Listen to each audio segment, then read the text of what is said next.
keep ranting for a bit about like, hey, are we live yet? Because there's a There's a delay. delay, right? There's a Yeah. delay. I think I see it starting. Okay, listen. Oh, there we go. Oh, Now we're I on. have It says to we're mute live the now. stream. I always forget that. I just heard myself talking about ranting. Okay, hi everyone. Hey, give me a quick second to sort of just tweet this out that we are live. Um, wait a minute. Wait a minute. Hold on. Hold on. Okay, I'm gonna do this in all caps because I'm wild. Okay, there we go. There we go. Okay, cool. That's all tweeted out. Hi, welcome. The entire of, I think, 2 individuals who are watching this right now. That's cool. Oh, we have Simon and Jamie and Fox. That's really great. Okay, so maybe I should get structure into this. Right. So the reason we're doing this is because by grace of Aaron's wonderful shout out in a video, I am now up to 2,400 something subscribers. So actually, the stream is kind of late, but because of his involvement in my great success, I have invited him over on the stream. Hey, Aaron. Hi. You did it Hi. yourself. All I did was said your name. You did all the extra work, so don't worry about that. Thank you Okay. though for Well, thank you. But it was really nice of you. Yeah. Okay, cool. Super. This is loads of people for me. I'm like really nervous and I don't know what to say. Uh, yeah. It's like funny because I wanted to talk about how we actually got to know each other because I sure. I know how that happened on my end, but I'm not like really sure about your thought process in the whole thing because I think there was this one Tuesday I did like a follow Tuesday because I didn't want to be like mainstream and do a follow Friday, you know. Um, and I think I mentioned like Angie and a bunch of people, and I asked people to add their own like creators and people they wanted to shout out. And I Yeah. do not remember who it was, but someone mentioned you. And I was like, I have never heard of this person. Let's go check it out. And I watched like a couple of your videos and I was like, okay, well, this is cool. So I think I gave you a shout out in the next Follow Tuesday. And I know that you liked it. And I didn't notice when exactly you followed me back on Twitter, but apparently you did. And I did not receive a notification. Um, and the next thing I knew, there was like a comment of yours on the actual first series video that I did that was like, oh my God, love your stuff. And I was like, huh, huh. Because I'm not used to people being like, appreciate what you do. So that was fun.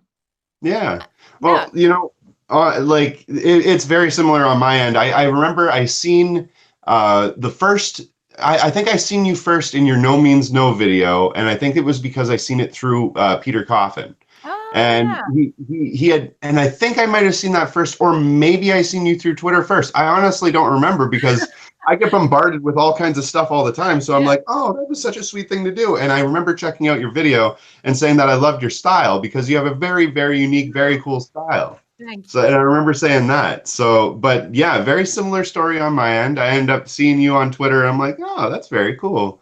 Thank you very Huh. much. So, yeah, no, That's that is kind of how we met. Yeah. that's cool and pretty crazy. Because and I mean, I am not the kind of person who gets along with people easily. I'm not the kind of person who feels comfortable around people easily. I don't make connections with people well. Like I'm very good with the you want to talk about the thing that I made? Well, sure, I can do that. But then I don't want the personal chit chat. Like I'm not good at that. I don't like it. It makes me uncomfortable. But for some reason, and I do not know how this happened, but for some reason, and I don't even remember like how or why or what about exactly, but we got like talking. Like we did a couple of comments on each other's videos back and forth, Oh and yeah. then Yeah. suddenly we were in DMs on Twitter, um, and then on Discord, and it just kept going, and now I'm like, yeah, like we're continents apart buddies. Um, Exactly.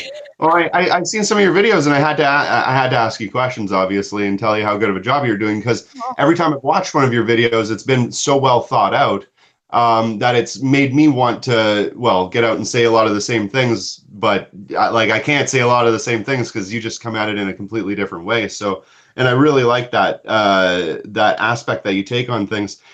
Specifically in one of your last videos, when you were talking about how you worked for a temp agency, and you're talking about this young man who got denied from a job because he had a different skin color than they wanted for the people to hire him, and the like you don't see somebody actually being real in a lot of YouTube videos, and I really feel like that moment in that video, you were being incredibly genuine and incredibly real. And that's what I like about your channel, is that you are able to come at topics and be genuine, be real about it, and explain them in a way that people understand. So that's why I wanted to reach out to you, for sure. And I appreciate the conversations that we have on Discord. Totally. Thank you. I'm Yeah. just, the thing is, like, we have such a different approach to making Mm. stuff. Oh yeah. And the thing that I feel is because I have like avoidant personality disorder, and I very often feel that I don't know shit and I can't do things, and I want to start projects and talk about a thing, but then I feel like, no, I'm really ill-equipped to do this. Like, I'm dumb and stupid. I don't know. I can never finish this. So what I do is I talk about what I know, and I talk about what I've experienced. Mm-hmm. Because I'm like, that is what I have. That's not something that I have to read in a book. That's what I know. That's what I've been on about for all this time. So I want to like extrapolate from that, because I don't feel like I have enough of a theoretical background to do the whole like anti-capitalist theory, philosophy, praxis stuff, you know. No, yeah, but that's really a thing, because and it's daunting, because I have like this list of ideas of things that I've experienced or that I have a take on because they are my life, but there's only so much that I've experienced, and I am so afraid I'm going to run out at some point. But then I look at what you do, and I sit there and I watch it, and I'm flabbergasted, because I don't understand how you do what you do. Because my thing is, like, my videos are 20-ish, 25-ish minutes mostly. I say mostly, but I have like 3 videos. But you do like this short form stuff, and it's always like a very specific, like a concept, or like, how do we do this specific thing under anarcho-communism, and you just and I understand that, like, do I understand correctly that you don't script your videos? No, I 'Cause don't script anything. right, so I know that, and I can't, I don't know how you just sit down and just like shake that out of your sleeve and just off the top of your head explain all of this stuff in like a really comprehensive, understandable way. I could never do that. And I find that so admirable. Like, the thing I have to do is, like, I have to sit down and then ponder and think and just sort of let my thoughts go for days on end until I feel like, oh wait, this is a structure and this has to do with that, and I can put that together, and then it takes weeks for me to even begin writing a script. And I have to read that over and over and over and over and over and rework it, and then I have to sit down and film for 3 hours to get 20 minutes of usable footage. So I mean, I'm stumped is what I'm saying. So yeah, I don't know exactly. I talk about this kind of stuff every single day, right? With people in real life, with people online, everything like that. Like, I go through.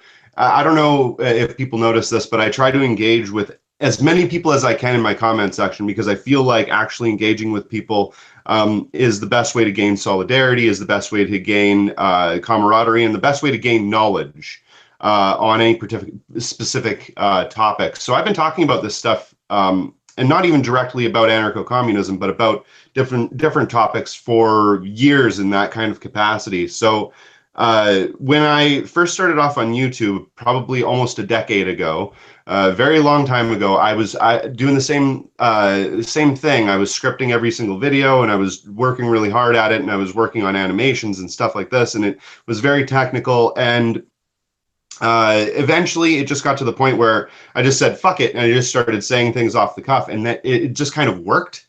So, like, I can't say that everybody can just do that, but I feel like if you practice enough at it, and you talk about things that you know, like you were saying, then it's easy for you to eventually just come out and just say the things because, well, you're just basically repeating, right? Like I'll actually come up with an argument and I'll say it to like one of my alt-right friends, or I'll say it to my dad, or I'll say it to my uncle or whatever. And from that conversation, I'll be working it in my brain, and then I'll go have a shower, think about it, and then come back to the screen and be like, this is how I wish that I had have said that argument. And sometimes it works out. And in real life, like I do come back to them and tell them the way that I think about it and stuff like that too. So yeah, it's kind of a interesting process. It's taken years to be able to just say things off the cuff, but I also love hearing the sound of my own voice, and I like to gish gallop sometimes. So focusing on one topic is a good idea for me, or else I'd be there all day. The thing is, I am really bad at just having conversations with people. And I don't know if that's like the thing is I get exasperated so easily because I have lived a life of like womanhood and then a whole bunch of people concerned trolling about the non-binary thing and a whole bunch of people concerned trolling about the bisexual thing and my life has been like a string of people just coming at me and harassing me for just being and just existing, and you get tired. And I'm really done with being in like a situation where I feel like I have to defend my right to exist and my right to think things, and I have tried to do the whole like talking to people online and in comments, and I had like a couple of years that I spent talking to MRAs, because I used to have another channel which I deleted after a flood of really creepy harassment and rape threats and stuff, because I dared make a video about rape culture. But I spent so much time like talking to MRAs, not even like debating them. I didn't want to like convince them of anything. I wanted to understand where they were coming from and why they thought the things they thought and what their issues were, because there are like a bunch of people in the whole MRA thing with actual issues who get just sucked in because they get lied to and because they see no other like solution and they have no other perspective on why things are the way they are. And I have met in the years of doing that like one person who actually came at me in good faith. One guy who actually had like a story to tell, and it was like, you know, this is genuinely why I believe this shit, instead of just keep dumping like, oh, feminazi blah blah bullshit on me. And I've, it's not that I vowed never to engage in conversations again, but I just can't handle it. Like I don't have the energy for it. I don't have like the emotional capacity to keep calm and not like let it get to me. And then I had a bit of a period of sort of like clapping back and just not taking shit and just getting at people for saying dumb stuff, but that doesn't help. And it sort of entrenches them as well. And now I just disengage. Like when I feel like I can't debate something and that I don't have the energy to do so, I just sort of, I don't. And I don't know if you've like seen that on Discord, because talking about Discord, like I think it's admirable that you allow the whole like right wing whatever stuff in your general chat, because like I said, I've said this to other people as well. It's like it's re-education for a reason. Yeah. And I think that's great. And to a point, I can be like present for certain conversations and in certain like arguments, but very quickly when people keep like going, especially when they, because what was that discussion at some point it expanded into a kind of like pro-life thing, and it turned into a debate about the personhood of fetuses and bodily autonomy. And I looked at that, and at one point I was just like, this is fine. If you want to have this conversation, that's fine. I'm not going to. I'm going to leave. Bye. Because God, no. I don't know where you get the patience. Nah. I don't know. You know what? Because I had a lot of really crazy, stupid beliefs for a very long time. And when I hear, like, the thing is that when I hear an argument that most people would consider to be bad faith, I know generally where that person is coming from, even if it's a troll comment. So I genuinely do understand where they're coming from on a lot of those issues. So when I engage with them, that's kind of what they want, right? They want to have somebody give them that information. Or some people do, not everybody, but some people want to be engaged with, because a lot of the time they're either going to be told that their arguments are invalid, which a lot of the time they are, or they're going to be told that they're not thinking properly about something. They're stupid. They haven't read enough books. They're whatever. So when I focus on those people, I try to come at it in a way that even if they seem like they're not being on the level, or if they seem like they're not arguing in good faith, I'll most of the time give them the benefit of the doubt, because Poe's law is something that does exist, right? Like, so eventually somebody that believes something so insane is going to be real, right? You can think that they're a troll, but eventually somebody is going to believe that. So focusing on those arguments is something that I can do, because I came at them in a very similar way for a very long time. But as far as, like, yeah, I do let basically anybody into my general chat on Discord, and that has caused all kinds of interesting problems. Just because, like, the way that I try to do it, and this is just try, right? And there's a lot of things that you can't get 100% right, and I realize that. But what we have been trying to do on my Discord is kind of looking at things through the way you would actually try to structure a community in real life.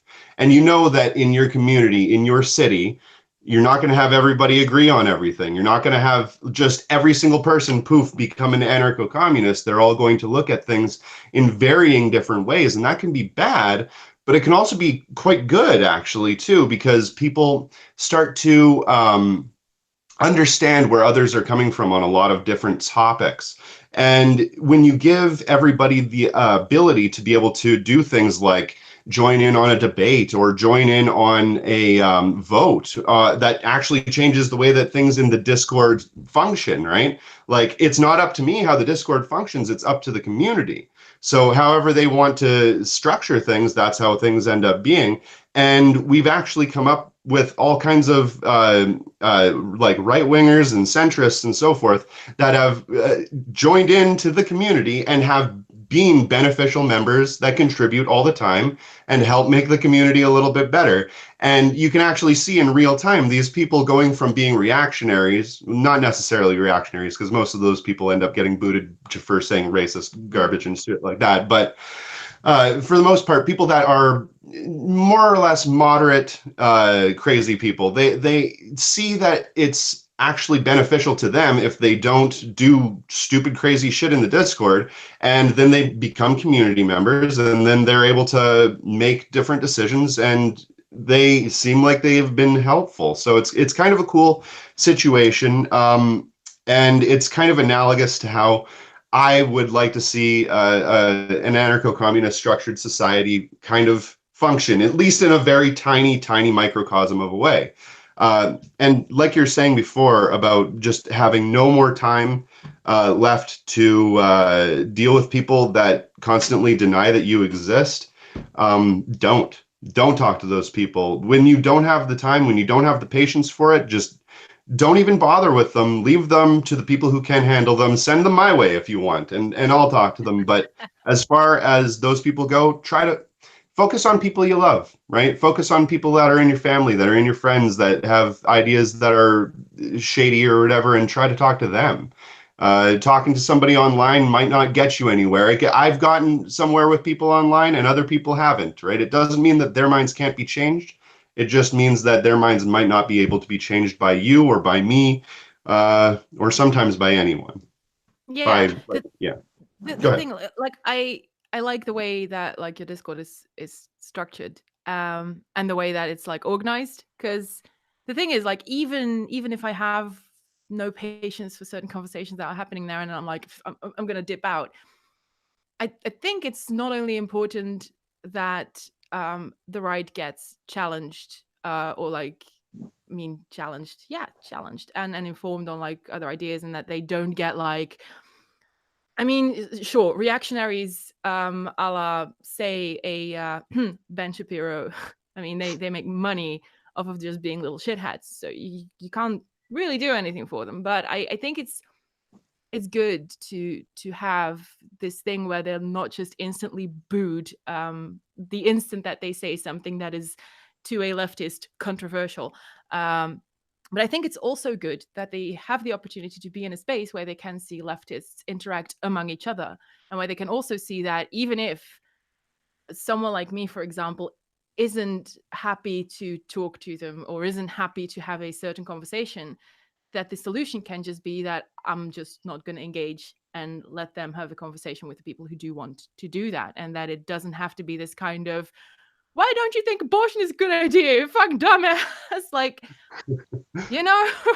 And the thing is, like, I got tired of like having these conversations personally with individuals time and time and time again.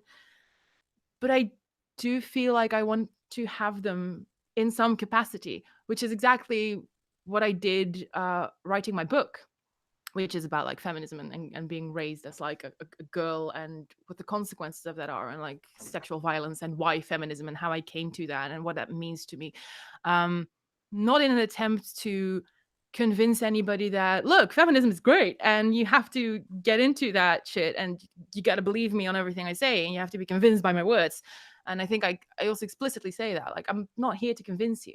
I'm here to give you a story, my life, so that maybe at the end of the road, even if you disagree fundamentally with everything I've said, you can see a human being and not some like monolith feminazi cunt who is part of some hive mind that you dislike for some straw man reason. So that's what the book's for. So now every time someone tries to debate me on something feminist, I just give them a link. I'm like, Throw the here, book at them. read this. That's cool. I'm gonna take a quick look in the chat because there's like stuff Sure. going on. Oh, Parker's here. That's cool. Parker's like a really cool dude who asked who you are. So Parker, this is Aaron, and I see somebody else already pointed out what his channel is. But also, Aaron's channel link is in the description next to re-education, because, dude, you have to uniform. I know everything has to be under one. I was actually going to say the same thing. In the next couple of, I'm going to make a video about it and tell everybody that I'm changing my channel name, so everything is under re-education. Yeah. Because yeah, it's very confusing. Yeah. Just one more thing. Anybody that's watching and they're like, "Oh my God, I'm too afraid to go into this Discord. It sounds like there's just going to be a bunch of like neo-Nazis marching around and shit." It's fine. It's not like that. And also, we do have separate chats as well that are just for leftists and stuff like that. So don't be worried. If you want to join, absolutely. But yeah, don't freak out and think that you're going to be surrounded by a bunch of reactionaries, because it's not like that. No, it's fine. We have a leftist praxis room, which is great. Yeah. Oh, hold on. Did I put a link to your Discord somewhere? Because I can do that probably. Sure. Yeah, if you want. Wait a minute. Where do I find this? Hold on. Huh. Oh, invite people. There it is. Jesus Christ. I'm gonna put the Discord link in the chat for the people who care. There you go. That's all set. Okay, great. Were there other questions? Oh, someone pointed out that there's nice alliteration with the title of the video, and yes, chill celebration, but also it rhymes all the way through. It's like hooray 2K celebration re-education, and I was so proud of myself. Like, I didn't think that through. I typed it and I was like, wait, that's cool. So yeah. Oh, also, Foxtails is in the chat, and I have to give like a massive shout out because she made a video about political consent, and actually used my consent videos on sexual consent and made kind of like a neat little parallel between like that stuff. So wait, I'm gonna find that video link and put that in the chat as well, because that's cool. Nice and cool to check out. Where is it? Okay, here. It has like a part in it with like Jordan Peterson doing the whole thing about how the rules are unclear now because, you know, sex isn't just reserved for marriage anymore, and we're not mature enough to have conversations about like then when is sex okay and when isn't it. And I'm like, he has to watch my channel. All the answers are here for you, Jordan, please. Oh, lobster dad. Gotta love how clueless he is about shit. But yeah. Jordan Peterson is like hilarious to me because every one of his arguments all sound like, I'm very afraid of things that are happening now. I'm very afraid of change. It's really true. Like if you step back from the frustration of his arguments, you can really see that all he keeps saying is everything is chaos now. I don't understand how he can do this. Like how is this supposed to work? Everything is going to descend into darkness and terror. And I mean, that's literally what it is. Yeah, basically. Yeah, I women love it. aren't making sandwiches anymore. My head is exploding. This is all chaos. It's dragons everywhere. Like, I mean, you kind of want to make him star in Game of Thrones. Just throw him into like a White Walker battle and just walk away. Or just shoot him with a crossbow while he's sitting on the toilet. Oh my God. Yeah.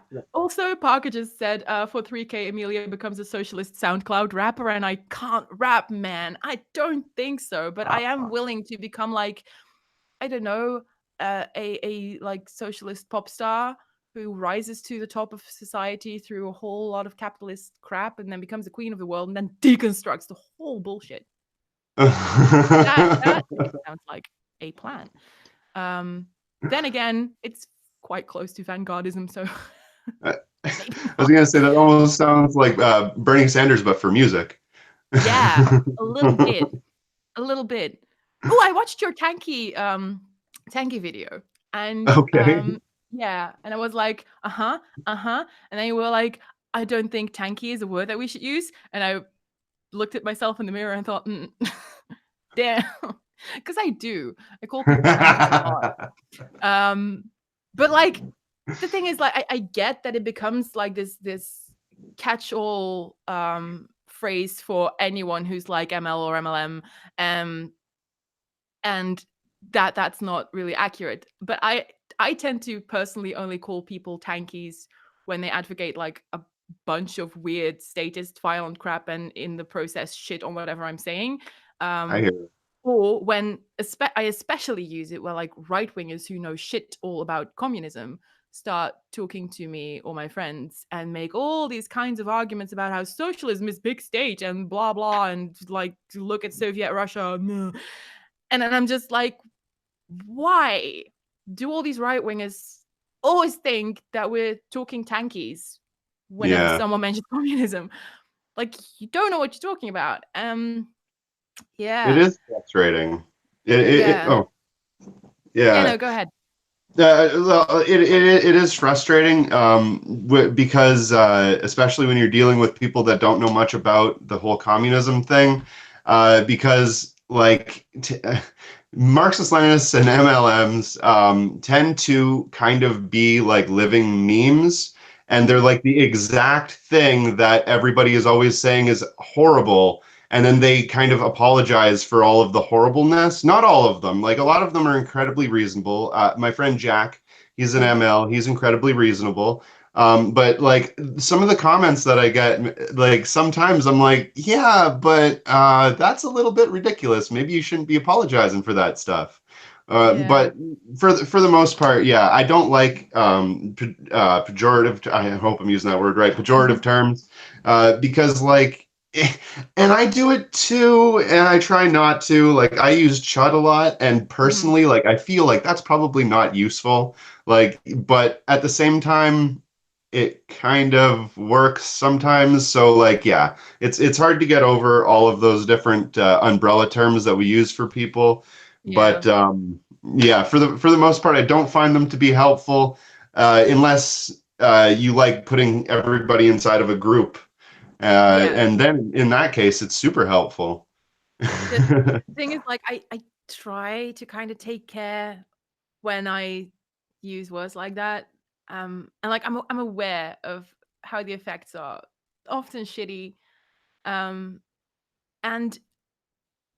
the thing where I do this like the most is in conversations with like friends or people that I'm relatively close to who have like the same views as I have, when we're like not seriously having a conversation, because then I tend to be polite about stuff, but when life gets to you and you're super frustrated and you just sort of have to let off some steam and your head's gonna blow, that's the moment when I you know, this tankies thing where it's just like you can't think anymore, you don't know a way out of this bullshit, you don't know what else to say to them to just kind of, you know, I feel like this a lot.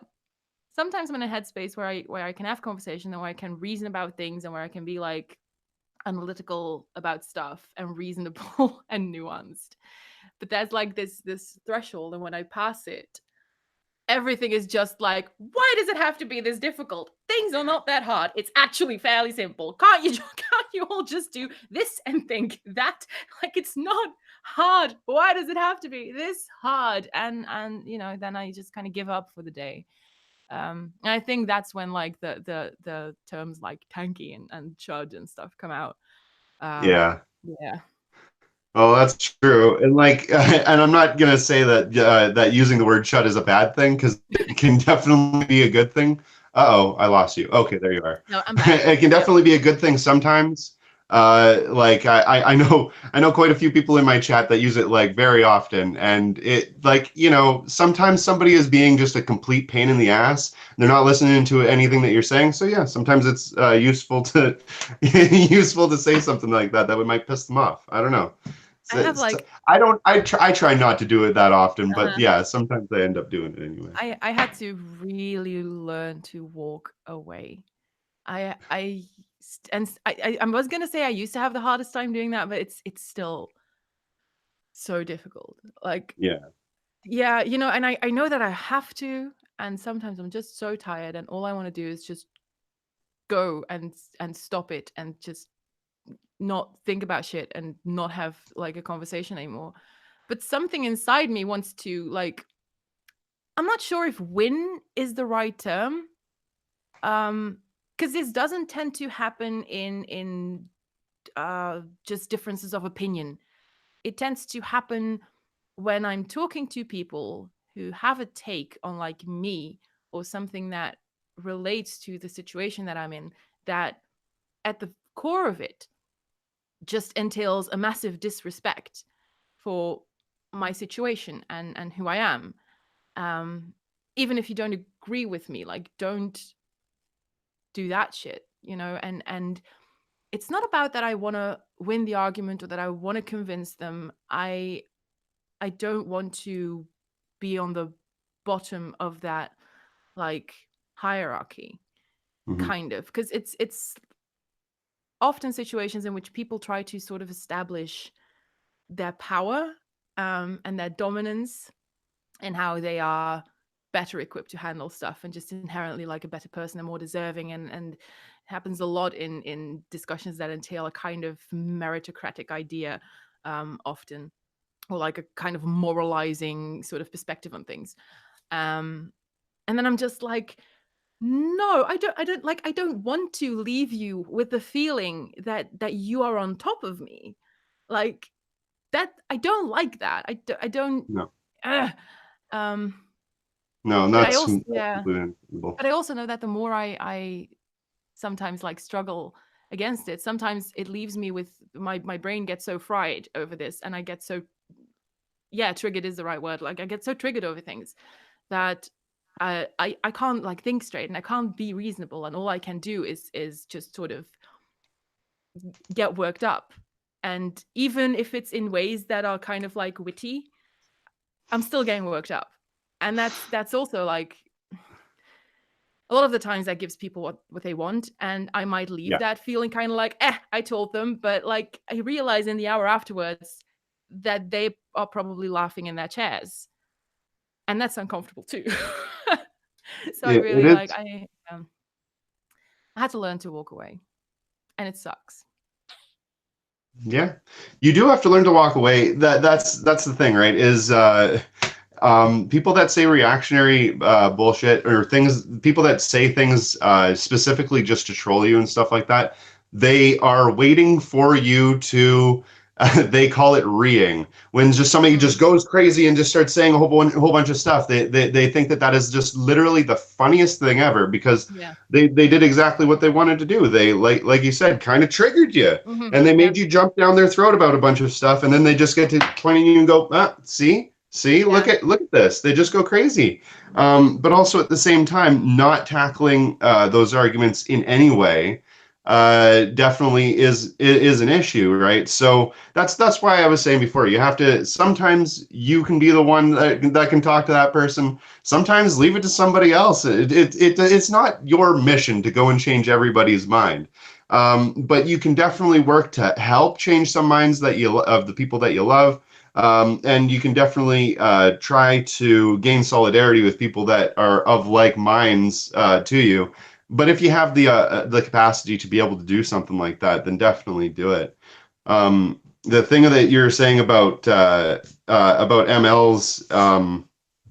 and all of that, I love MLs. I think that they're fantastic, but they're frustrating to talk to and to debate because they come at things in a way that is they aren't like your regular like conservative or liberal or whatever who hasn't really thought about any of this stuff. They've thought about it really, really strongly, and they just come at it from a different viewpoint. So they think, and I understand for the most part where they're coming from, but the way that I think about it is the way they look at a lot of this stuff is that it can't be handled by the collective as a whole. It has to be handled by a selected group of the collective, and that selected group of the collective knows more and is better at teaching and everything like that, and they have to go out and they have to vanguard and shit like that. I get that there's a certain amount of importance to teaching people. Of course there is. You need to teach everybody everything that you possibly can, but thinking that your group, or that just like the best of the Marxists or the most informed are the ones that are going to be the ones that should be running things or whatever, it just kind of makes it seem as though they're afraid, not afraid, that's the wrong word, that they don't want to look at things in a more collective way. Like the collective is great, but only to a certain point. As soon as you get past that point, if we start looking at people from the Midwest, I mean, they might say stuff that we don't like, so they can't make they can't be part of that decision making. And I look at it in a different way, right? Like I think all of us united, we all have different views. We all have similar opinions on certain things. So if we focus on the specifics, on the specific opinion, and not focus on the group, then you're more likely to come up with a better solution. Yeah. I'm the same. And also like I don't think like one of the issues, not the main issue, but one of the issues that I have with something like this is like, how are you going to, you can't objectively determine who is the best and the smartest and has the most right ideas. And even then, like any selection of a like leadership kind of party who's going to like decide all the shit and just implement all the stuff and whatever, like anything like that sort of just becomes a popularity contest and a kind of who knows who and who can get their foot in the door where. And the very concept of that is so against all the principles I want to see a society built on. Yeah. So I can't like fathom how it's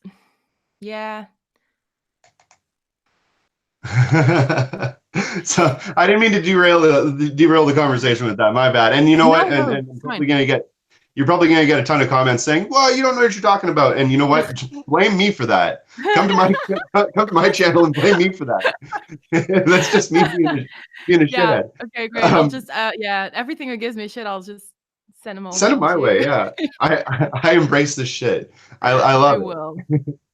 I am very much of the kind of I am a very commune kind of person. Like I'm not even a mutualist in any kind of sense. I'm like, personal property, why? Who needs it? If I have a roof over my head, that's okay. We'll have a collective swimming pool, that's fine.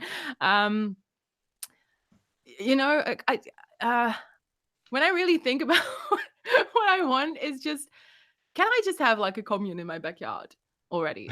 I'm happy to have like a building with like a communal eating space and like a shared kitchen and just have like rooms in it for people to sleep in and just share all the shit. Like, you know, I'm also really against the entire concept of money. I think it's an entirely bullshit social construct. I don't know why we need it. Not entirely sure what the point of it is. It's like it's this abstract representation of value that, and all it does is like allow people to inflate the actual value a thing has to somebody else and get more of that abstract representation in return, and then give people less of that abstract representation for the value that they actually produce, and all that shit just gets inflated, and it's a bunch of bullshit. And why is it so difficult to just collectively do a bunch of shit to fill the need of humanity and just share in everything? I don't understand. Like, this is the part where it's like 8 or 9 in the evening and I've been drinking and I've had a rough week and I don't want to think about the theory. I just, like, in my head and in my heart, it just doesn't make sense to have this system, and it makes very much sense to live with a dozen people in my backyard and grow tomatoes. You know, No, so I why totally don't you just come on over, move away from Canada, we'll do the commune, everything's fine, right? I'm 100% on board with this. I told you many times, if you start a commune in your backyard and I can move down there, Okay, I'm there. I'm there. Get on a plane, we'll get fake married so that you can become a Belgian citizen and never have to go back, and we'll do a commune in my backyard. I'm fucking serious. All right, deal. Fine. Okay, so this has been like announced on you. We should probably not mention this like a fake marriage. So we're getting married now. Let me go tell my parents I am so engaged. Right. Yeah. You know, people are gonna ship this. There's gonna be fan fiction. Oh, perfect. That's fantastic. I haven't eaten today, so I get tipsy really, really easily. So I'm quite drunk. I think some people on some, not yours, but another Discord server remember what happens when I get drunk. It's not pretty. I think that we know on my Discord server what happens when you get drunk too. Really? Have I been drunk Or at on least, Discord? or no, maybe that was just. Oh no, never mind. Let's yeah. No, come on. What are you talking about? Is this going to be embarrassing for me? No. I'm you know what's funny about that is I don't actually drink all that often. So when I do get drunk, I get so incredibly drunk that I end up waking up naked in somebody's like backyard or something like that. It's anything that you do, like, don't even think about it. It's fine. You be just fine. I have a confession to make. I don't know if I did. If I want to do this on stream. Right. I was in Angie's Discord. Oh my God, I'm gonna do this on stream. So I was in Angie's Discord a while ago. A couple of weeks ago. I can't even clearly recall when. And I'd been drinking and I was kind of tipsy. And I don't know what started it, if there was like something that led to it, or if I just started yapping out of the blue. But I was tipsy and I think I'd been watching your videos. And I just started talking about how you were cute and I liked you and I regret that you live in Canada. And if you lived in Belgium, I would so date you. And I was quite drunk. And I think I shouted at people like, don't ever tell him. Nobody mentioned the thing. I need to stop drinking. That's fine. This is, Thank you. I appreciate it. That's a very sweet thing to say. Then again, I've also told you about your hot while I was sober, so it's not like I was lying. There, and if I found out about it through the grapevine, I could be like, you know what? I already knew. All right, I already knew. Okay, that's great. That's very kind. You're very attractive as well. Thank you. Okay, listen. I mean, sorry. This marriage thing is getting less fake by the minute. Oh, geez. I'm sorry. This Yeah, is the yeah, you funnest turned my dream I've whole ever had. entire five head red. So thank you very much for that. I really appreciate it. So, changing the subject to something completely unrelated. How did you get into feminism? Oh, wow. And Yeah, social that's entirely justice? unrelated. It's a funny story. No, it's not. I mean, it's tragic, frankly. Oh, No, like the reason I got into like feminism specifically, like there was a very specific point in time where that whole thing concretely started. Just gonna drink more.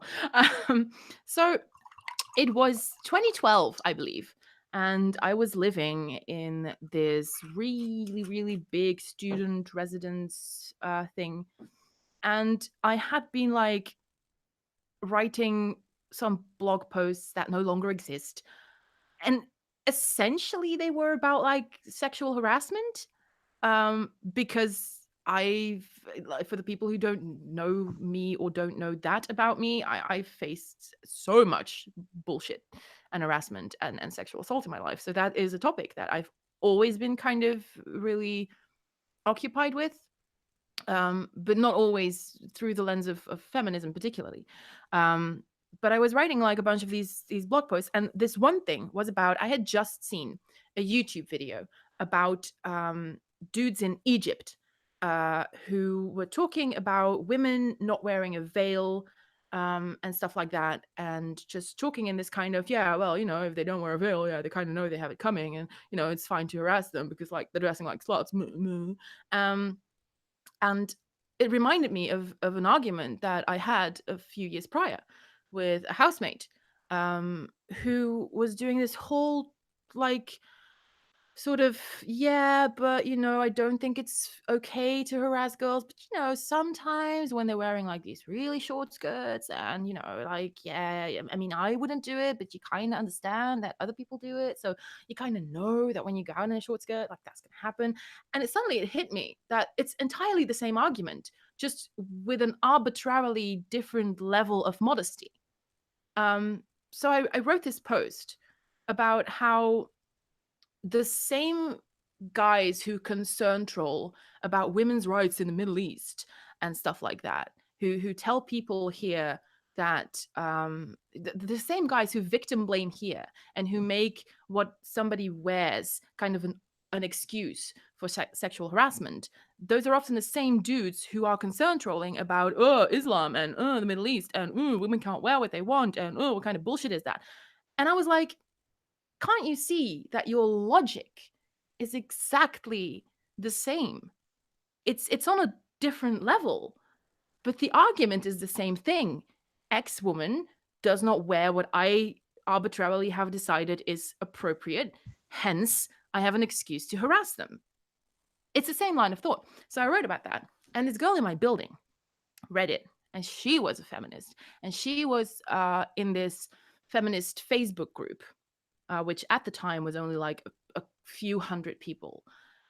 Um, and she gets in the elevator with me at one point, and she was like, "Yeah, I've like been reading your blog, and yeah, you write about like feminism." And I was like, "Feminism? No, no, not about feminism.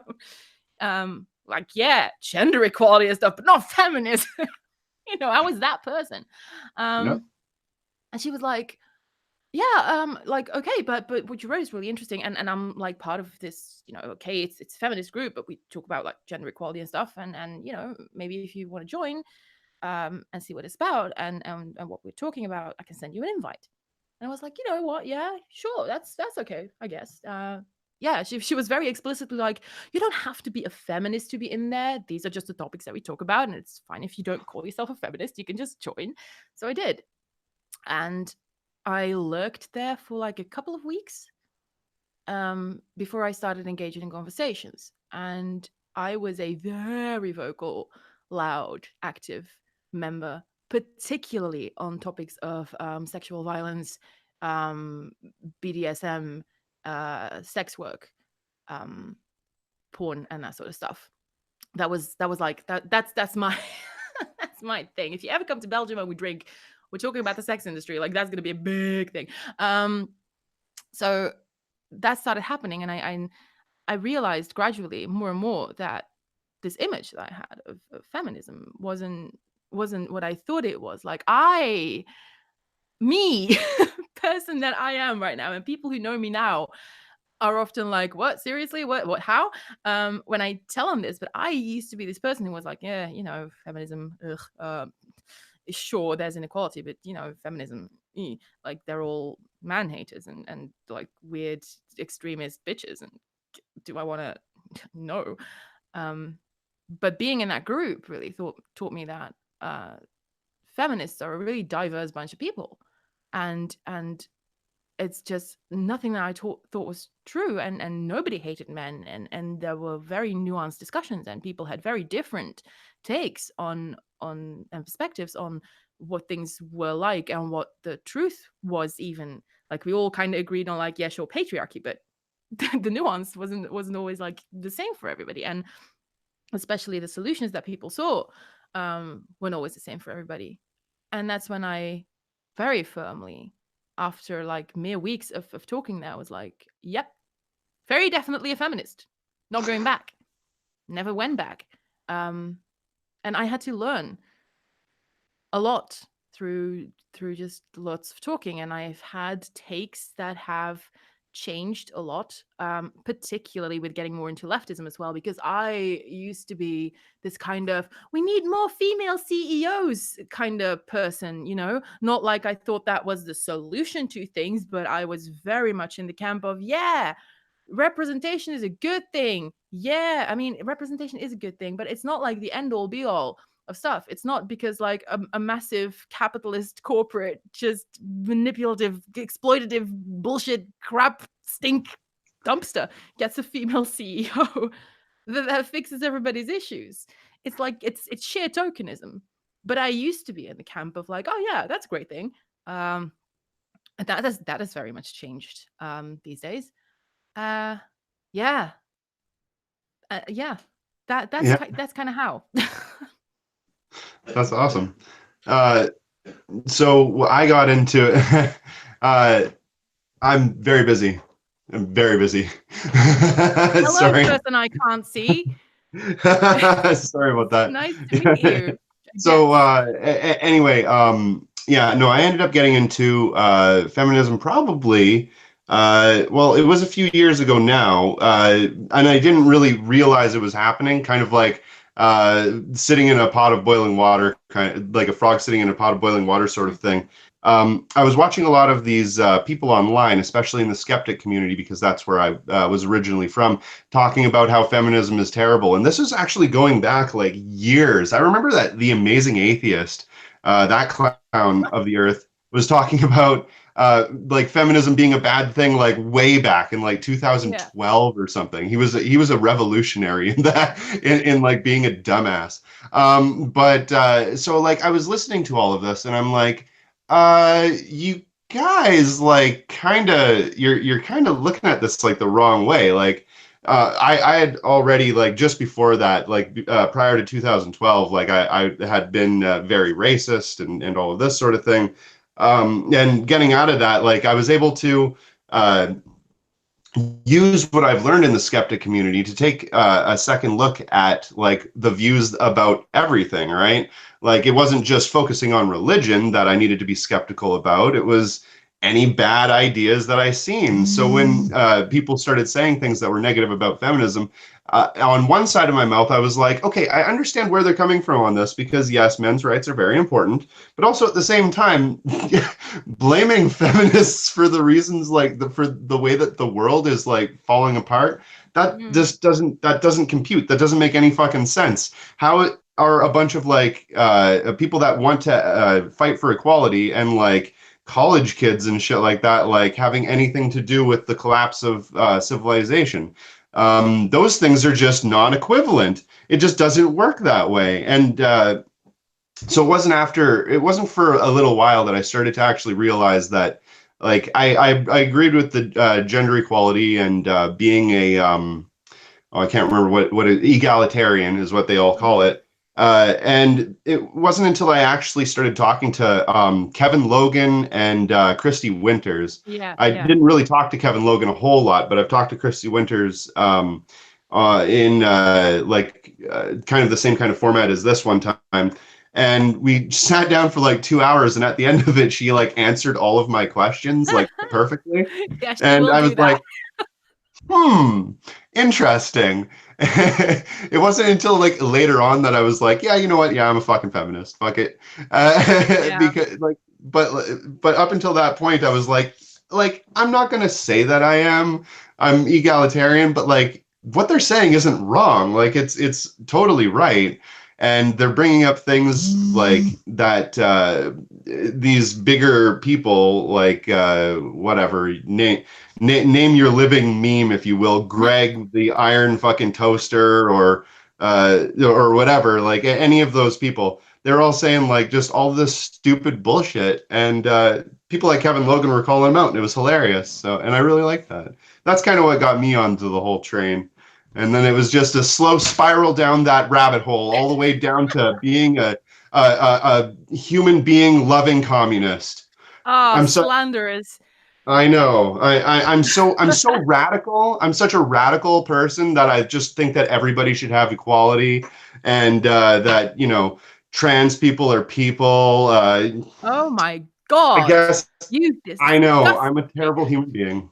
Oh, someone in the How could chat I? asked if I could summarize my views on the sex industry because they're curious. In very, very short, sex work is work. If you want to do it, great. Yes, there's a bunch of coercive bullshit going on. Human trafficking is a thing, but I think that it is much more feasible and easy to tackle those issues if sex work is legal and people have access to resources and representation. Mhm. That's pretty much what I think. So. Yeah, I would totally mirror exactly what you just said, and I would go further in saying that the way that the structure of the system is set up right now, when you no longer look at sex as being something that is aberrant and terrible, a lot of people, unfortunately, because they probably wouldn't choose this in the first place, look at the option between having to work 8, 10, 12 hours a day, breaking their back, doing something that they absolutely hate, wasting their time, wasting their life, or work a few hours a day and end up getting the same amount of money. They look at the option between those two, and they just look at the one where they have to work for a capitalist as being something that is so incredibly, so much more incredibly difficult to deal with than having to give yourself up sexually for a few hours. Yeah. And it's on two parts, an incredibly disappointing and dangerous thing that we ended up having to force that to be an option for people, just like entering into the drug trade, just like entering into gangs, stuff like that. It's upsetting that that is the only viable option for a lot of people. But also at the same time, it is somewhat liberating knowing that these people are able to have that full autonomy, and they're able to actually choose what they want to do with their lives and how they want to basically what they want to produce, when they want to produce, how they want to produce, and what they want to do with the profits. So, Yeah. For anybody that doesn't know, I'm used to be in the sex industry too. So I'm not just saying We should talk about that sometime. I need some specifics on that. Anyway, that. We what I can was talk about about to it now say. if you want. What? Or go ahead. Yeah. No, finish your thought. Okay, because I think I made a comment to one of your sex work videos where I kind of made like the nuance that under this system there is such a thing as economic coercion, as there is for any labor, obviously. But the thing is, what I said, I think, was that there is an extra layer of dehumanization when what you when when your labor is simultaneously, while your body is simultaneously not like also the tool that that labor is performed with, that you're not just the worker but also the instrument. And I think that there definitely are people to whom this prospect is less daunting than having to work 40-hour weeks under capitalism for some shitty company and not have any time for yourself and whatever. And like, great if that's the choice that you want to make. But I also think that there are situations where people get put in where they don't have the means or the time to find another job that fits their schedule. Maybe they have kids, like maybe there are reasons why you can't do the straightforward mainstream work under capitalism, and people have no other choice than to resort to sex work. And that, I think, under the system is a really, really big problem of economic pressure. But like, otherwise, essentially, yeah, I think we should treat sex work as work. I don't think this problem is going to go away by making sex work illegal and by treating sex workers like second class citizens. And I think the only way that this is ever going to actually disappear is by just, yeeting capitalism out of the world, frankly. So that's Yeah. a thing, but I think like that's the only like nuance that it was kind of a yes and to your video, because otherwise I was like completely on board with what you said. Jay asks a question and said, would you agree that yes, all men? Well, oh God, I'm too drunk to do this. No, I don't agree that yes, all men, frankly. Which is kind of like the answer to the not all men that they do. No, I really don't think yes, all men. I think in that vein, yes, all women, more-ish than yes, all men. I'm not prepared to say that. Not even on a kind of, ooh, yes, but like systemic statistics and bleh and the socialization, because I think it's a big ass disingenuous concern troll to say not all men. I don't think that anyone has ever, I don't like to make blanket statements like this, but for the sake of the argument, I don't think anyone has ever really in good faith said, yeah, not all men. Or at least definitely not if they gave 5 minutes of thought to what was actually being said. Especially because I have seen so many guys say this. I've seen this so many times after people went so out of their way to explain that it wasn't about, yeah, all men are rapists and yeah, all men this and yeah, all men that, but like and trying to really explain why the not all men thing was concern trolling and why it was shitty, and they would still just keep on making this argument that people were speaking as if all men are like inherently rapists and just ticking time bombs waiting to explode. Well, nobody's saying that. Quote me on this. Like, nobody's saying that. It's not what anybody means. And if that is what you think anybody means, you should shut up, read a book, listen more before you open your mouth, and just never, ever, ever say hashtag not all men. Right? What does so I feel like I'm a bit uninformed. I've heard of not all men. What does yes all men mean? The whole thing, the whole argument is like the yes all men thing doesn't mean that yes all men are like inherently like shitty and rapists and blah blah blah. It means that all men are like socialized as men in a patriarchal system, and men inherently don't have the experiences of women under this system.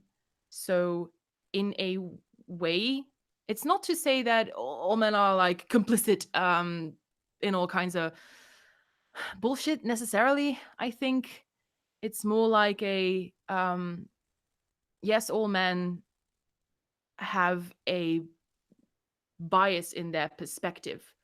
Mm-hmm.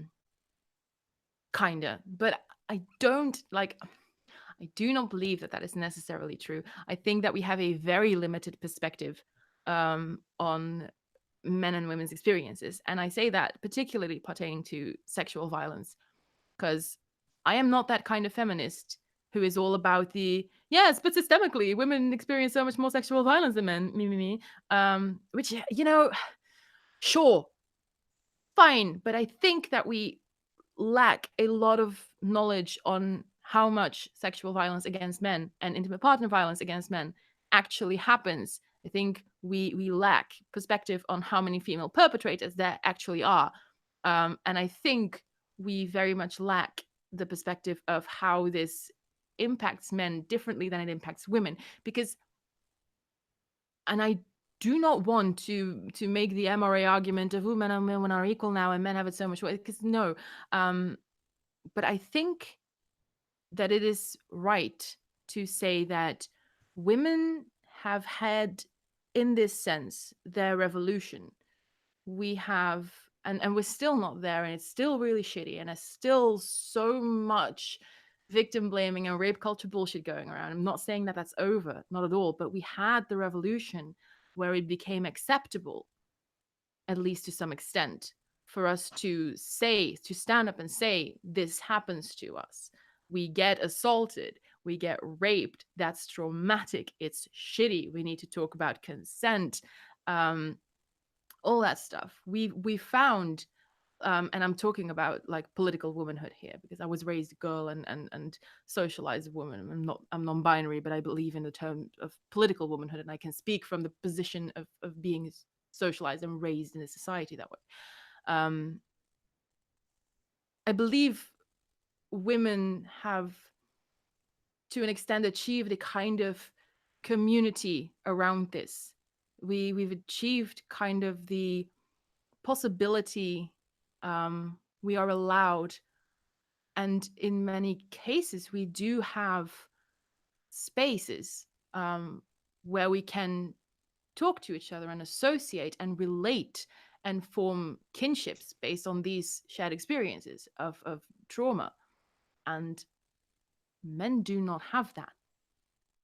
And I am not saying that every conversation about sexual violence should be about everyone and always include men. Like, there are specifics to certain dynamics. And yes, sure, you can talk about women specifically, and nobody has to derail that conversation. But I know, and this is where I understand the whole like feminazi idea, I know a bunch of especially radical feminists who are very adamant in, no, we shouldn't be talking about male rape victims. That doesn't happens to women. And sure, there might be a few men out there somewhere, but like sexual violence is a woman's issue. And I couldn't disagree with that more. And I think we've done a very, very bad job throughout history to create spaces in which men can be vulnerable and find community and talk about the ways they are hurt. And there is an additional layer of emasculation to those experiences. And I what was I talking about? I was explaining the yes all men thing, and I got derailed. Yeah. But it's fine. I think this is important. But in that sense, I think we lack a lot of perspective, and I find it very, very dangerous to say these kinds of things, to make these kind of blanket statements that yes, all of a particular demographic is socialized in X way and therefore exhibits X behavior and therefore can't understand X dynamic. Also, there are like non-binary people and trans people, and their socialization doesn't go the way. It's not because someone is like assigned female at birth and is a trans man that their socialization is that of a female. I mean, these people are trans, and especially people who are aware of that early on pick up a lot of socialization from the other gender, so to speak. So I don't think we can make a blanket statement like that. I don't think that's feasible. I don't think people should ever do that. I understand why, but I'm not going to be someone who repeats it. I think we can say that, yes, loads of men, yes, systemically there's an issue, but I'm not a fan of making like these sweeping, everybody's such and so, like, nah. No, I totally agree with you. Like, The thing about that is, like you said, making broad general statements about people, you're always going to end up having that caveat where somebody is different, somebody isn't exactly the same as everybody else. And yeah, maybe there's one person out there that's never experienced anything the way that another person ever has. Everybody's individual experience is different and unique to them. But you could probably make the fairly decent argument that maybe yes, or not yes, all men, but yes, most, or if not Yeah. a lot of men Yeah, sure.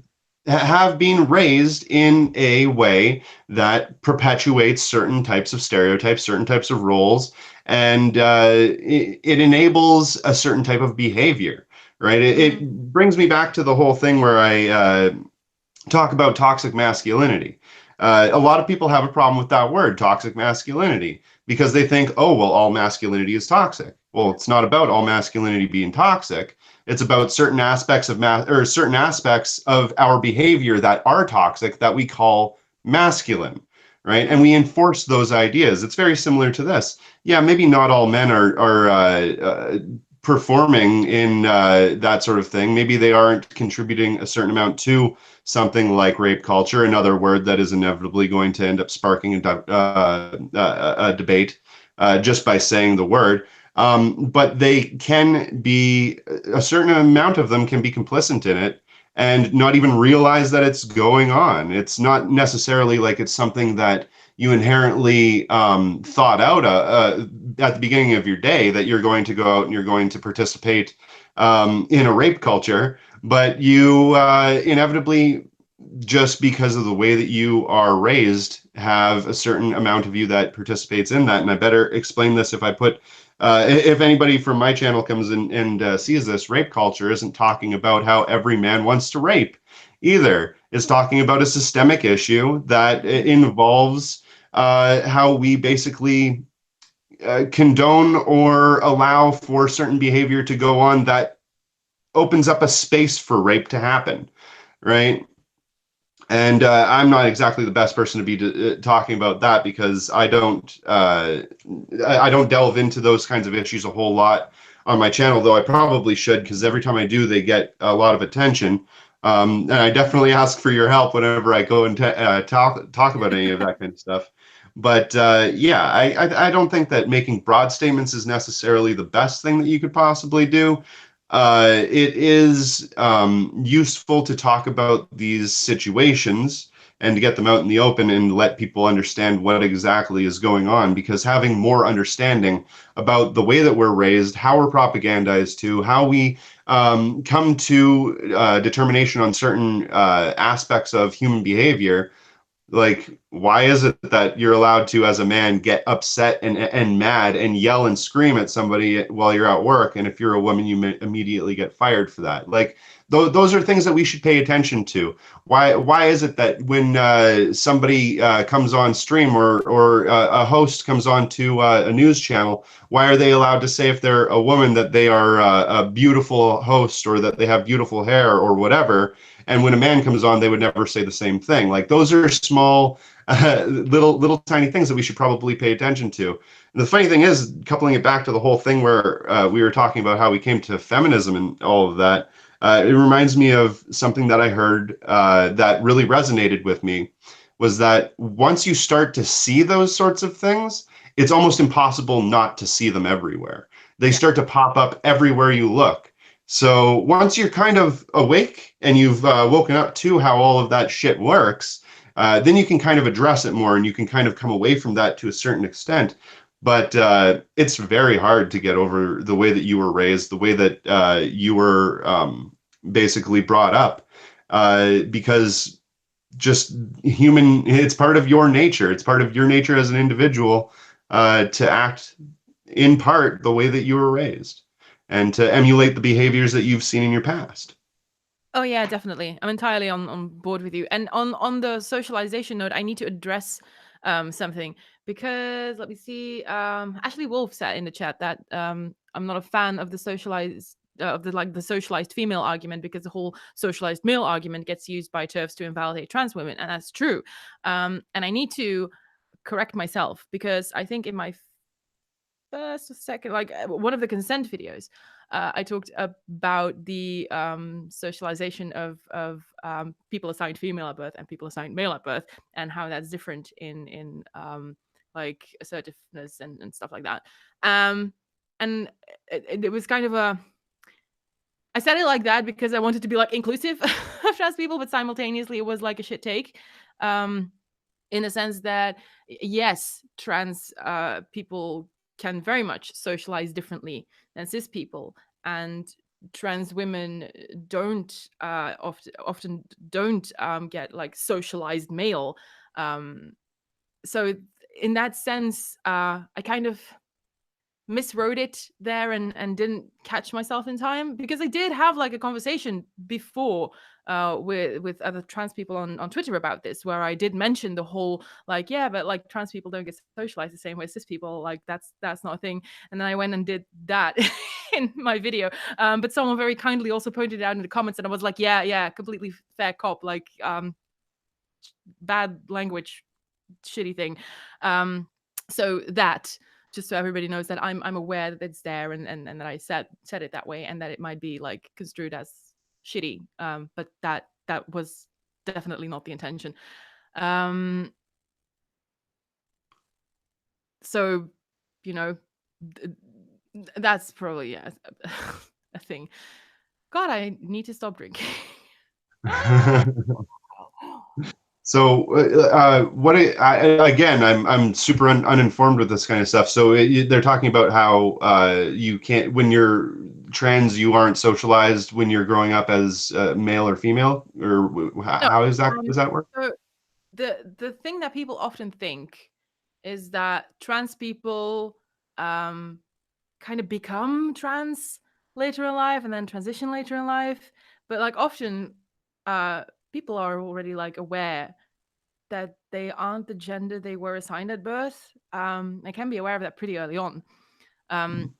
So the thing is, like, society may like say that you're assigned male at birth.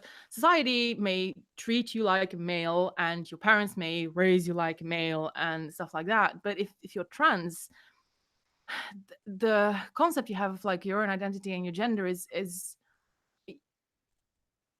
chances are really great that you pick up a lot of stuff that is not from quote unquote, like not from the gender that you were assigned, but the gender that you are, because Sure. that's your identity, and that is how you feel, and that is what you relate to. So trans people tend to like pick up a lot of socialization of the gender that they are, rather than the gender that they were assigned at birth. So it's a completely inaccurate take to say that trans women, for example, were socialized male, and therefore also like the whole concept of male privilege for trans women is, yeah, quite questionable. Yeah, so that's where that comes from. Oh, okay, that makes sense. Yeah, and again, it would probably differentiate between each individual, even, right?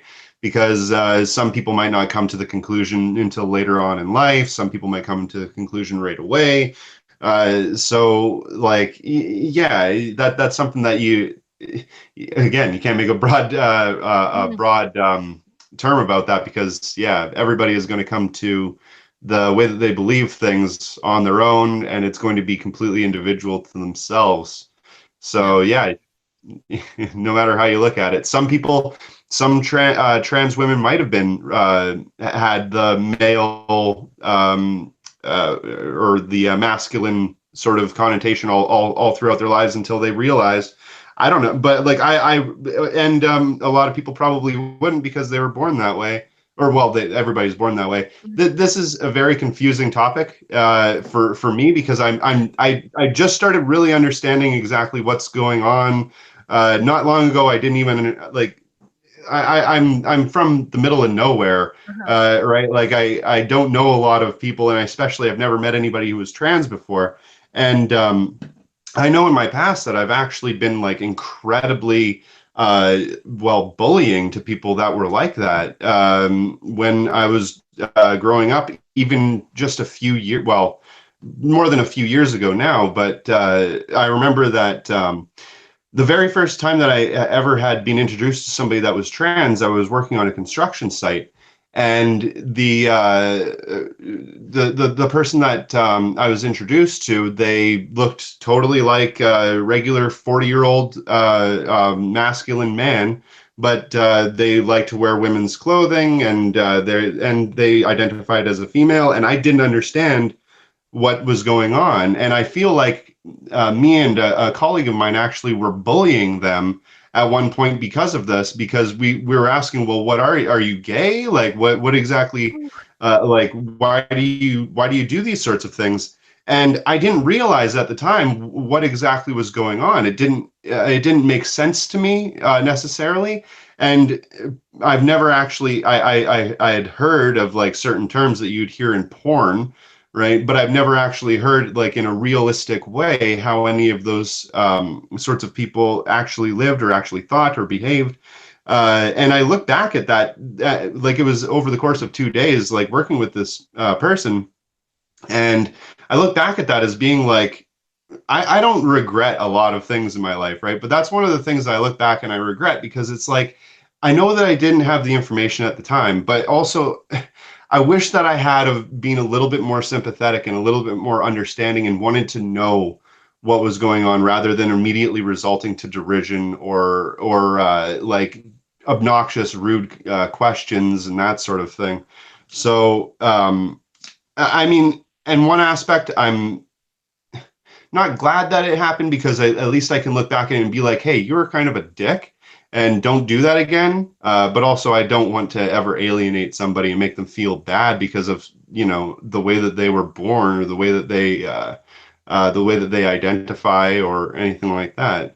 So for somebody that doesn't know much about these kind of topics, it's interesting and difficult and fun to learn about all of it. And I have lots of trans friends now, and it's awesome. They're fucking great. That's great. I mean, Yeah. I think it's like great that you had an opportunity to come around on that. Um, Yeah. yeah. And the thing is, like, I on the daily learn stuff about like trans people, and especially about what language to use, and certain concepts about like binary trans people, because I'm a non-binary trans person, and it's in certain ways it's different. uh there are things that I don't consider as a person who was assigned female at birth and who is often perceived as female by society. um that there are things that I fail to consider about what it's like to be a binary trans person, especially also what it's like to be a trans person who medically transitions.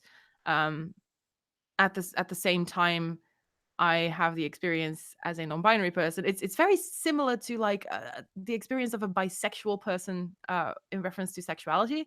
Like, you're as a bisexual person, you're too gay for the straights, and you're like too straight for the gays, if it kind of makes sense. And gay people, like monosexual gay people, are often like, oh, you have straight passing privilege. You could just like pick a partner of the opposite sex, and then everything's fine for you. And it's like, you expect me to like hide part of myself and lie about myself, and just to how is that not shitty?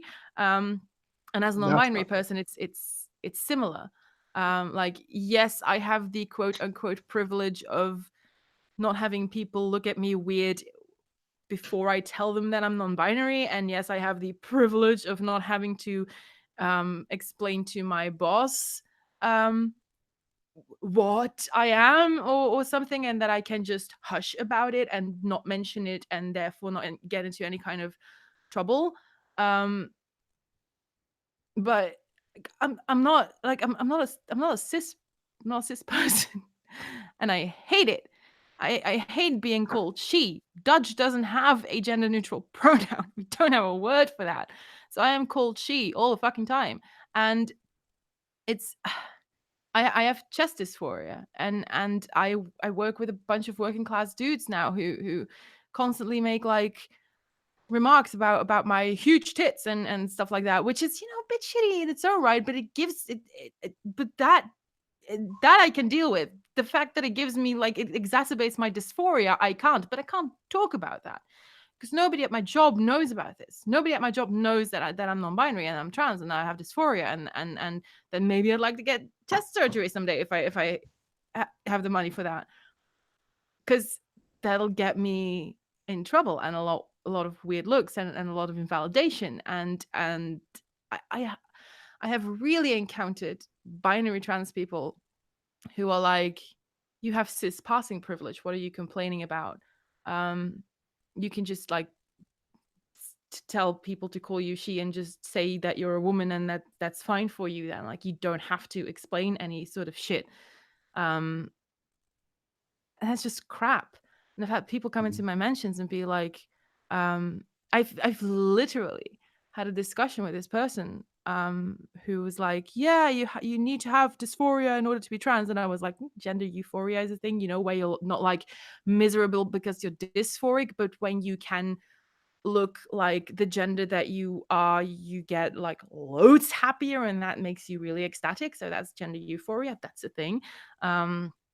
So and their take was like, no, as a trans person you have to have dysphoria, and then that makes you depressed and miserable and makes you want to kill yourself, and if you don't have that, then why would you transition, and if you don't have that, then you're not really trans. And I'm like, wow, what a shit take to say that trans people can't be self-accepting and that they have to be like fucking suicidal in order to be valid. What the actual fuck is wrong with you? And they went on to like subtweet me on their Twitter account and be like, yeah, I'm calling her she because I don't believe for a second that she has dysphoria, because she keeps her female name, and apparently she doesn't have a problem with that, so I don't believe anything she says. And I'm just like, fuck you, like that's fuck you. So that's what you get as like a non-binary person, and I feel uncomfortable telling cis people I'm trans, and I feel uncomfortable saying to binary trans people I'm trans, because cis people won't fucking get it, and they'll make a big fuss and they'll be weird about it, and I have been like I have had massive amounts of like binary trans people pick fights with me over how non-binary people are just like a fad, how like how it's like a fashion thing, like how it's trans trending, and non-binary people can't be trans. And I don't have, and I think I made a thread about this on Twitter recently, but I don't have a space to be comfortable. I don't have a place to go where I can be sure that if I tell people like, hi, I'm non-binary, blah, blah, this is my take, yes, I call myself trans, where I'm sure that people won't make a big, huge, disgusting fuss about it. There is no such place for me. So that's like a thing, I guess. Yeah. But just say like I have shit to learn about like binary trans people on the daily as well, because that's also not entirely my experience. That's where this started. So yeah. No, that totally, and you know what? It that sounds like gatekeeping and no true Scotsman, but with trans people, right? Oh yeah, So very much. it just sounds to me like you're being invalidated for being who you are, and that's absolute fucking bullshit. It also kind of reminds me of like how, and I remember this years ago hearing the argument, well, somebody that is gay, right, can pass as being not gay if they so choose. They can never not pass as being a but a racial minority can never not pass as being white, Yeah. or it can never pass as being white or any other race.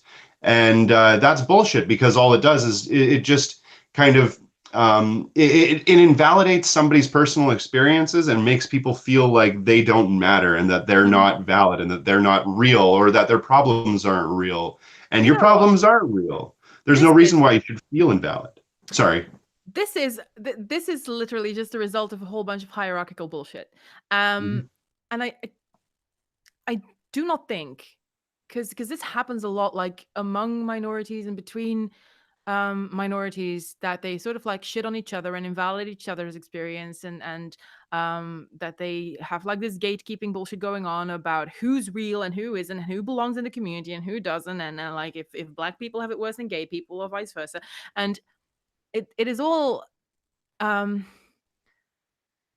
never think that people do that out of malice. I think this is very much learned behavior in a system that oppresses a lot of people really, really badly and causes a lot of fucking shit for so many people. And people have had to claw their ways into validation if they even get it at any point. They need to claw their way into a somewhat comfortable existence if they can get it, even then. And you see this happen with like trans people who have transitioned all the way, like and who do this whole trans medicalist thing, this take of I had to go through all this shit, I had to take all this pain, I was oppressed in XYZ kinds of ways. You don't understand how much it hurt and what I had to go through and how difficult it was, and here you are with like your easy peasy minor issues in comparison to mine, and how dare you put yourself on like the same scale of marginalization while this is what I fought for. And it's just it the only people that serves is this normative class of people who do the oppressing. And I'm very much reducing things to identity politics right now, which is not usually what I how I do. But in a sense that's true, and in a sense that is also a tool of class oppression, because when you have minorities in a working class infighting, they're not going to look up and see what you're doing. So Yeah.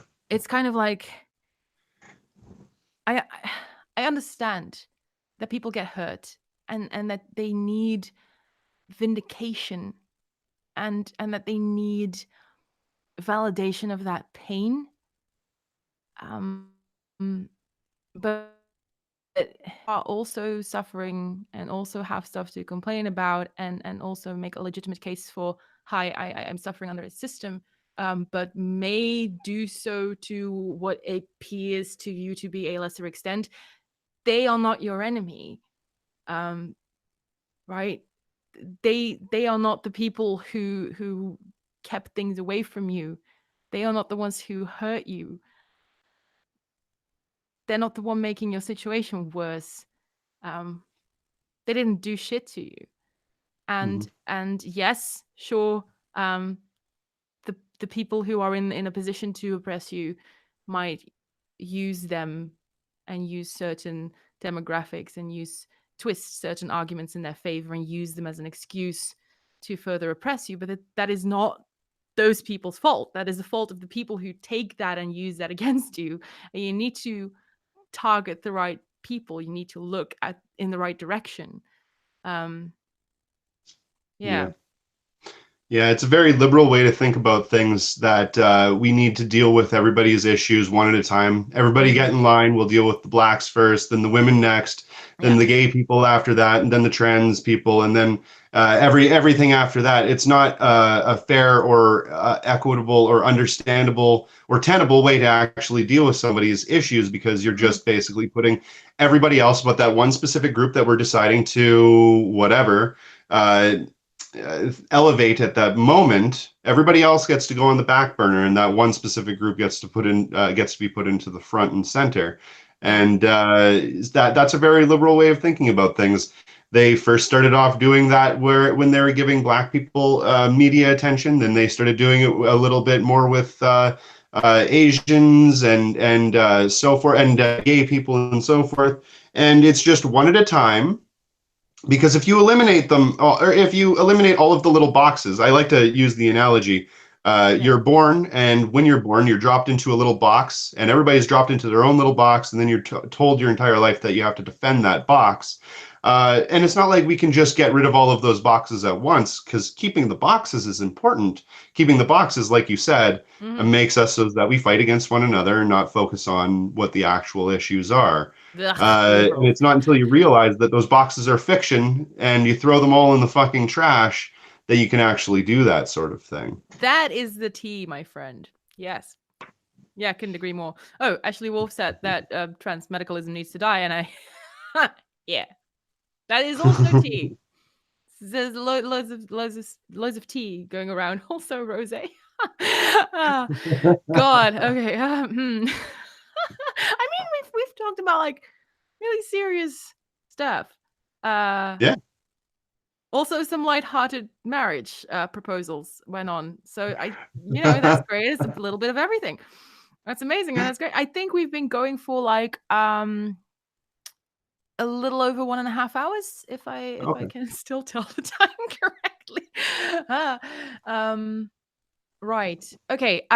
You know what? Maybe I think take a few minutes and see if there's like some questions from the chat still. Sure. Okay. Chat. I love Hello. it. Hi. Very tipsy. We're gonna take like a little bit and see if you have any questions for us left in the next 10-ish minutes or so, and then we're probably going to part. Sadly, Oh, yes. I mean, my wife. this is the first time that we've like actually talked, Yeah. not through like text, which is No, I very know. nice. It's totally true. Yeah. It's very I nice. can't believe I'm losing my partner so quickly. It's so terrible. Ah. So, was there? So you wanted to ask me about the sex industry thing? Do you want to do that now, while we're waiting for questions to come in, or what? I mean, you know what? Yeah, sure. So, I mean, Okay. listen, I know that you worked in the sex industry, but tell me, I mean, what? Because What can I do? yeah. So I was involved in it in various different capacities, right? So I've done a little bit of cam stuff. I did a little bit of the whole online trying to do escorting thing, putting your name out onto the internet and fucking off, doing that sort of thing, just a little bit. And I'm not going to say that I have any kind of cred, like street cred, doing any of that kind of stuff, because it was all just very little. As far as that goes, but mostly just doing cam stuff and security is what I ended up getting into afterwards, which was and before, which was basically working to make sure that a few of the girls that I knew that were doing it were being safe, and that they had somebody that was making sure that they weren't having something bad happen to them while they were during a call. And basically, my job was to just wait outside and wait in case I get a text message or something like that, and then run in and try to do something to stop what was going on. So that was kind of my role in that. That sounds kind of weird, because it almost sounds like I was doing nothing more than a protection role. The girls were just paying me to do that, and it was very little. So like that's what I mean by I was involved in the sex industry. I was basically like a security guard for most of Okay. it. That's interesting, Yeah, because a lot and of people then don't know that that's a thing. I knew that that was a that thing people need that protection. people do, but yeah, lots of people don't know that like girls or even pimps. Don't get me started about like pimps. Uh, but that Yeah, and very. let's make a sorry, let's just make a very big distinction here. I was not a pimp. Oh, no, no, no, I was no, a no, no. That's not security what I'm saying. guard. That's not what I'm saying. I was saying that even in the situation that girls don't work for themselves, but work for someone, that someone will also sometimes tend to hire security. Um, Mhm. so loads Yeah. of people don't know that. Okay, Yeah. yeah, Yeah, cool. I work directly for them. So that like Okay. and I got I found them kind of on like Tinder or whatever Mm, the equivalent was. And it started off as just kind of like dating, right? Like we were just kind of dating one yeah. another. And then she ended up telling me, she's like, "Yeah, no, I do this thing." And I'm like, holy shit, that's fucking Whoa. nuts. Like I was not expecting that at all. Like we had just gone on a couple of dates or whatever, and she explained to me exactly how the industry worked and how her thoughts about it were. And coming at it from the perspective that I did, I was thinking about it as like, well, no, you can't do that kind of stuff. You're mine, as though like she was my property. Mm, And that's kind of like the thought process that a lot of people have when they're entering into relationship with somebody is thinking that they are now your property. And I started to realize that they weren't really, they're their own person, right? And it's up to them what they want to do as a career. So that was what they chose to do. So and they said that they needed somebody to be to back them up, because that kind of industry can be incredibly dangerous. Obviously, Yeah. it's an illegal industry. You can have people that take advantage of you. You can have people that prey on you. You can have people that sexually assault you, and it does happen. Hopefully not frequently if you're able to choose your clients as best as you possibly can, but it still does happen. And it's just a fact that the girls that were talking to me were they were small. They were not physically capable to stop some 250-pound trucker that wanted to toss them around. So I'm kind of a bit of a bigger guy. So and sympathetic to the cause. So I definitely wanted to help them out. And then that kind of spread to me getting involved in doing the rest of the stuff anyway. So I think Cool. it's better that I explain the whole story than just kind of giving a brief, or else it sounds like, what the fuck was he doing? But it was nothing shady, I assure you. Okay. Yeah. Simon actually wants to know if you've ever had to intervene in any kind of situation. Like yes and no. I have had to have conversations with people and kind of like explain to them that what they were doing was not necessarily the best thing, but like as far as like a physical altercation, like beating the shit out of somebody, no, I've never had to do that. There's been a couple of times when I've had to have very let's say, intense conversations. Okay. Well, it's good Yeah. that it never had to like come to anything No. Well, physical, there because nothing violent had happened necessarily. It was just an overstepping of boundaries. okay. Was the one incident. So Yeah. Right. I yeah. think. Okay, no, people are just talking about how monogamy shit. So I don't think there's like any more questions. It was very interesting to learn which ways you were involved in the sex industry. Yeah. Great. Cool. It was really, it was nice hanging out. I'm also like drunk. That's awesome. I always drink on stream, but I usually eat more beforehand, so that's the thing. Okay. Good. Thank you a lot for coming. And Oh, anytime. it's really great that you gave me a shout out and that I'm popular now. No, that's really great. Yeah. Okay. I'd say I'm gonna call it a night, but it's like the middle of the day for you. So I think we're gonna call it a night. I mean, I'm gonna call it a night, and Aaron's gonna call it somewhere around noon. Yeah. And thank you everybody. Oh, whoa, 34 of you for being here. I hope you had a lovely time. And if you want to like support me struggling with mental health issues under capitalism, which make me not be able to really hold down a job and have a decent income, there is a link to my Patreon in the nether regions, as I tend to call the description, because that's nice and hot and sexy. But yeah, so if you like what I do, and if you can spare the money, because don't give me shit if you're in trouble, but it would be majorly helpful if you could like spare $1. That would be nice, and I would be eternally grateful and stuff like that. I need to not drink on streams. Anyway, this was great. This was nice. And I'm probably gonna like hang out on Discord afterwards in a bit, so it's not Cool. like I'm going to bed. Right, people. I'm gonna like stop rambling and just say bye. Say bye. Bye. Bye.